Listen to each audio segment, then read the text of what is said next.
every 10 minutes, there's a stateless child born somewhere in the world. That means that an estimated number of 70,000 children are born each year into statelessness. So, what is a stateless child? What does it mean to be stateless? I like to call a stateless child a child who's undocumented, an undocumented child, because technically they exist, but in terms of they're there, but they're just not documented. So being stateless or being a stateless child means that you don't have any form of documentation. You don't have any birth certificate, no passport, nothing on paper that shows who you are, and you have no connection to any state in the world. So that's what it means to be stateless. That's what it means to be a stateless child. Um, I get asked a lot why I'm so interested in this topic of statelessness and being a stateless child or being undocumented. And it is influenced mostly by my upbringing and where I grew up.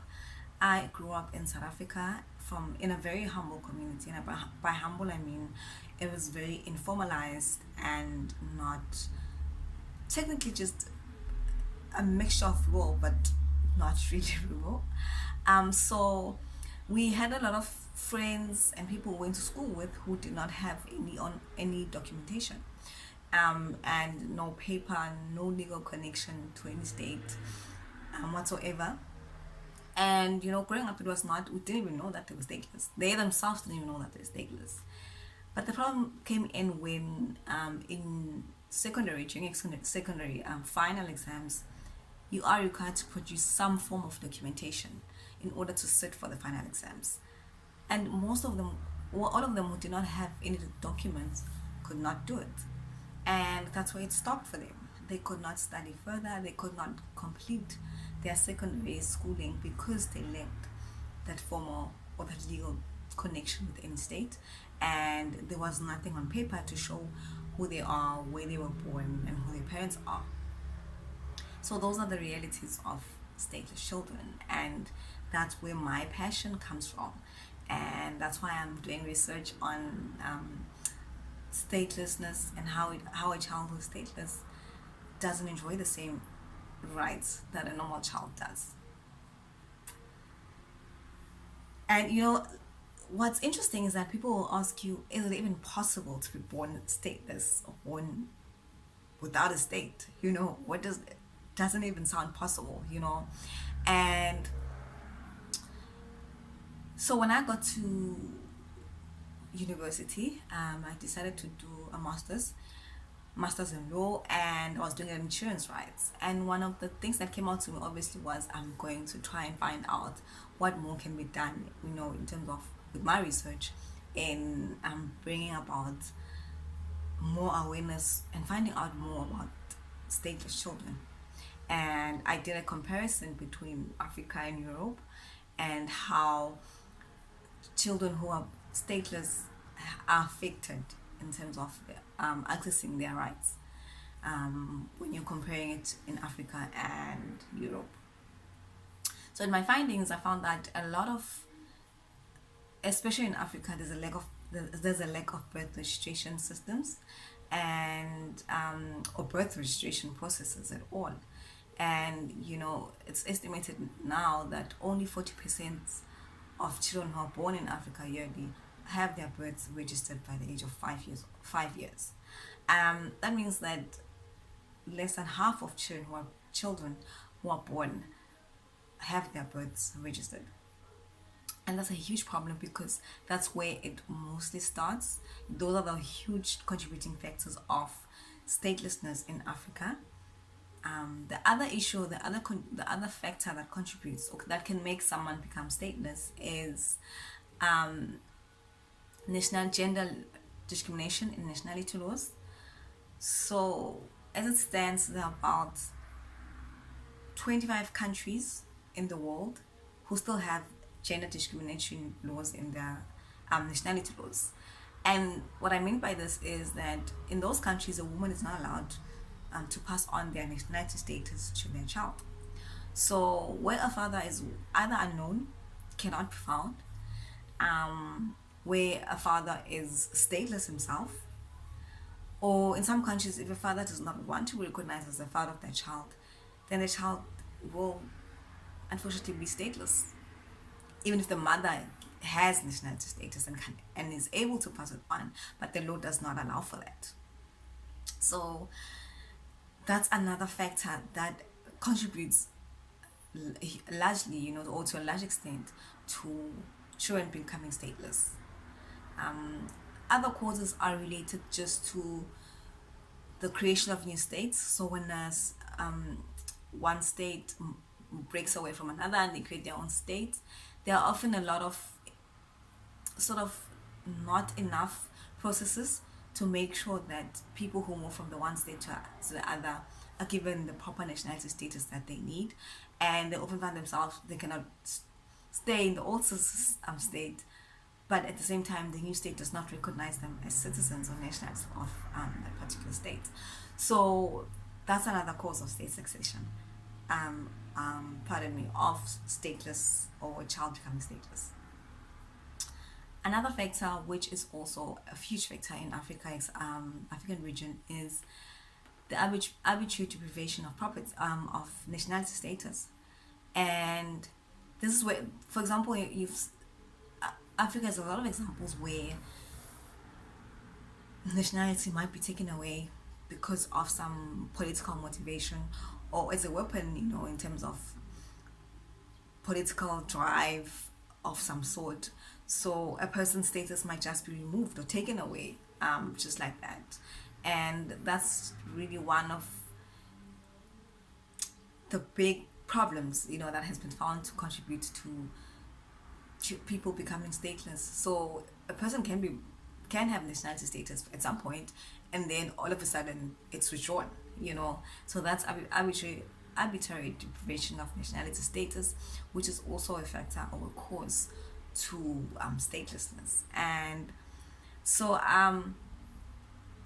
those were some of the things that I found in terms of my research, that when I was doing my research paper. So my research paper, how I did it was just, I did not go out into the field to collect the data. It was mostly a desktop research study where I collected information via the internet, articles, journal sources, external website organizations, and statistics that were available to me. And then I will then sort out the data, the problems, the issues, and then sort of give up recommendations. And in one of my recommendations, I realized that the biggest thing that we need to do, especially in Africa, is to be more intentional about mapping out statelessness. And by mapping out statelessness, I mean finding out how many people are stateless in our country or in our state. In South Africa, for example, there's no available data or statistics about the number of stateless people, or let alone the number of stateless children. There's no available data, although some organizations have been trying to collect the data, but there's no comprehensive, available and reliable statistics regarding the statelessness population in the country. Other examples include Zimbabwe. They include Swaziland, or formerly known as Swaziland, the Kingdom of Eswatini. So a lot of countries, especially in Africa, have not done this mapping exercise or going through this exercise of trying to figure out how many people are stateless. And for me, that is where we need to start. We need to determine what we're dealing with. There's no way we can find what the problem is or how we can try and solve the problem without first finding out the extent of the problem. So that was one of my recommendations, and that's one of the things that I'm sort of working towards. I started a research company whereby I solely try and do a mapping exercise, even if it's starting out in a small community and just trying to do a mapping exercise of the number of stateless people in a particular region. So my first point, or where I first want to start, is in the Kingdom of Eswatini, and do it in South Africa and in one other African state, where I can then have at least three information on the country is Namibia. So Namibia, the Kingdom of Eswatini, and South Africa, where I get funding to do a mapping exercise and trying to find out, or doing a study of how many people are stateless, sort of field work of how many people are stateless and how many children are stateless, the causes that are unique to those countries, how they can be then changed, or how they can be then dealt with, and how children who are stateless today can be given some form of citizenship or nationality status, and how we can prevent children from becoming stateless. And so that's my biggest drive, and that's what I mostly do with my projects. The problem is always funding, but we are working on getting funding to do field research for finding out the number or the statistics on stateless people. And so that's just how I'm contributing. And because I was stuck, I felt like I have a background in research and I have a background in law, and I needed to find a way to contribute to the community, in to community social issues, not just by being behind the scenes, like writing articles and all that, but by being involved physically in the community. And this was my idea of, let me go out in the field and find out what the numbers are. And I feel like it's also very important, not only as a woman, not only as a youth, not only as a child who grew up, in some of these circumstances, but have a narrative of how it feels like to be born stateless. I feel like sometimes the data research pushes us to just find out the facts, and that's all. But the stateless children have narratives. They can tell stories about how it feels to be stateless, what it means for them to be stateless, because I'm pretty sure it means a different thing for them than for what it means for the person who is on the other end. And that's really my drive. And I'm also very passionate about promoting and contributing towards achieving the sustainable development goals.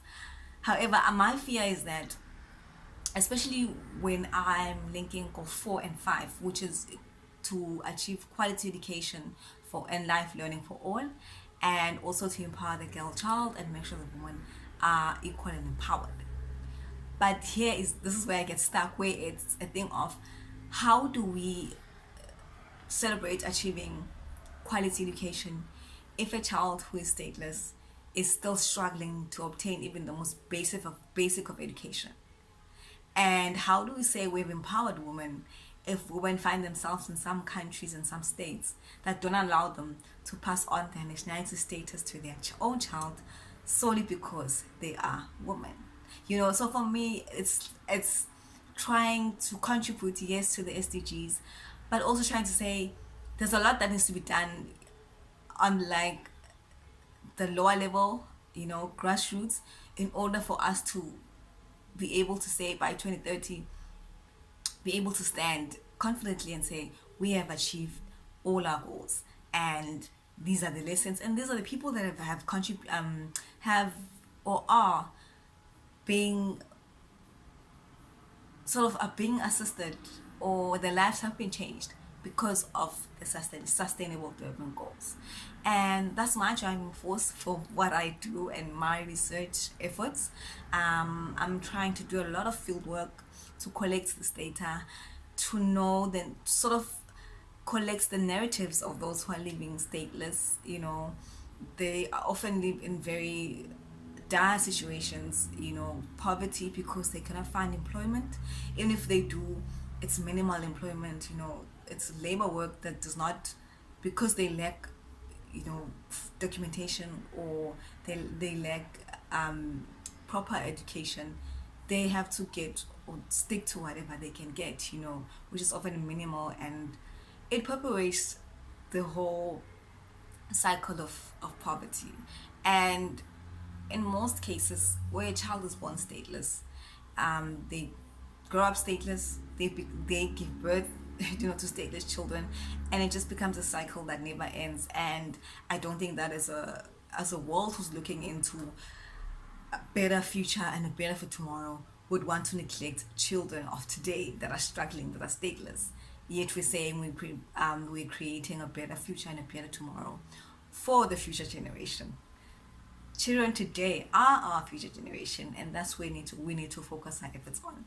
So from my side, what I would say is, as the youth, you do not even have to find what your passion is. Try to link it to what you know, what your experiences are, and even if it's not contributing by through research, try and get involved in initiatives that bring awareness to the whole problem, to the whole situation of, do you know that we have stateless people? Do you know that you're actually stateless? Do you know that you have trouble accessing this?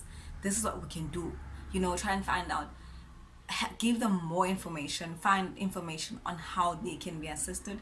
And I mean, for me, it's through research. For you, for any other youth, it can be through advocacy, it can be through making people aware of this situation.